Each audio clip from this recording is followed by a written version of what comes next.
Hello, welcome to our garden. Today is March 18th. Yes, March 18th today, Saturday. So, last few videos I have said about the frogs. With the frogs, there was a slight mistake made by me, and I'll show you in a minute. We've just put a new pond in our garden. We were using one of those big old black storage boxes you get from places like Factory Shop and all those sorts of things. The big plastic boxes you chuck the toys in. We had that in our garden as a little pond.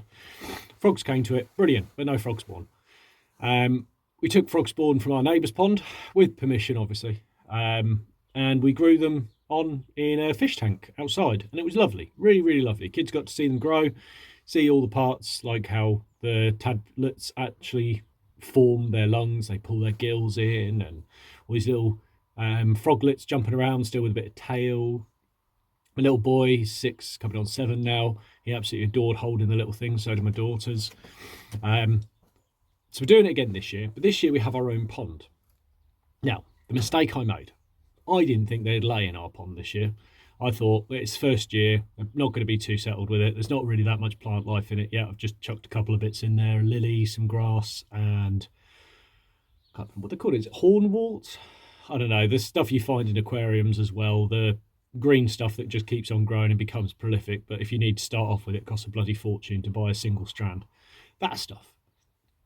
But the frogs have started laying.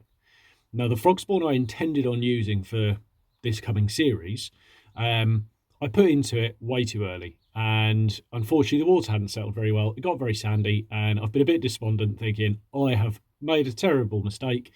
Everything's gone wrong and it's not going to hatch. Well, actually it has.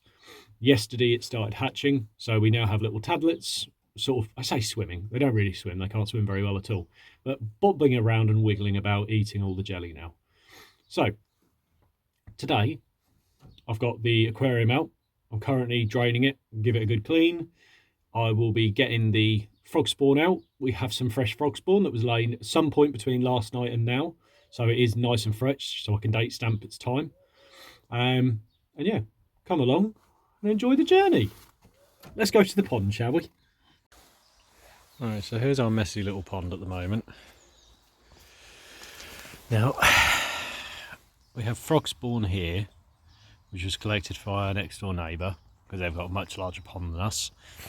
The only thing is, I put this in the day after we put this pond in, and I've put packed sand all the way around on the outside, all the way down to the bottom and underneath it, give it a little cushion layer. Some of the sand had dropped in. Now I saw the murky water, and for some reason I thought, it'll be fine. So I put the frog spawn in, and it all got a bit sandy. But the frogs, or the tadlets, have actually started to hatch now. You see there? Yeah, you can see that one's having a little bit of a swim about. So I know that this stuff is okay. Now I did plan on doing our little frogs this year from some of this frog spawn, because down there's another patch that the frogs have actually laid in this pond. But last night I came and looked at the pond, and there was a frog sitting there, and now we have frog spawn. Now I know that's fresh because that has completely adhered itself to the lining of this pond. So that is what we're going to use today. I'll get one of my children to come and record while I collect it. So we'll see you in a minute. Right then, so frog spawn's just here. With the frog spawn, the frogs have actually adhered it to the liner, so I've got to be a little bit rough, but you've got to be quite gentle at the same time. So I'm going to gently use my fingers to pry it off of the plastic. Usually it'd be in reeds and things like that. Obviously this is my own little pond, so there's no reeds in this at this point. So just using a bog standard bucket, get a bit of water in there, keeping it lined up. My daughter has kindly offered to be my camera woman. I say offered, I've told her to. Lucy, do you want to come a bit closer so you can see? Yeah, so you can see the frog spawn here, and it is quite resistant. The gelatin that the frog secretes from here, you can see I've just pried that bit off. It's incredibly tough. Now, the way these will grow, when the froglets hatch, they'll actually eat their own frog spawn here. Still a little line of it attached. Don't want all of that water in there. There we go. You see now, there we go, fresh frog spawn. So I'll go get this in the pond. Right, so what I've done, the same tank we used last year, filled it with rainwater, did have to give it a bit of a clean, but it's fine. You don't need any plants or any food in here at this stage. As I said, when the tadlets hatch, which in this will probably be in a couple of weeks, first food they're going to eat is actually the frog spawn itself. They'll eat what's left of it. That gives them enough energy to withdraw their gills into their body to create lungs. That's when they then become fully fledged tadpoles, and that's when you need to start feeding them. At this point there's no requirement for food. Tank's just here because we're still 3 or 4 weeks away from our last frost date.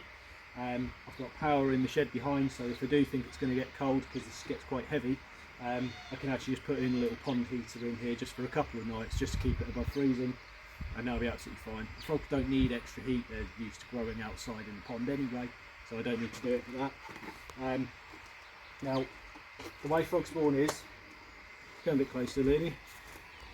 So it's a very gelatinous mix, and you can see each of the individual cells themselves. I won't handle it for too long, but it is safe to handle. So all I'm going to do is place this into the pond, into the tank. We'll float down to the bottom there, and that is the beginning of return of the frogs.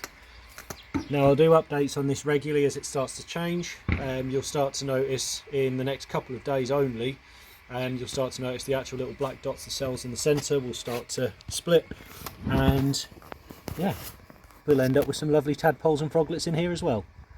Right, back to the greenhouse.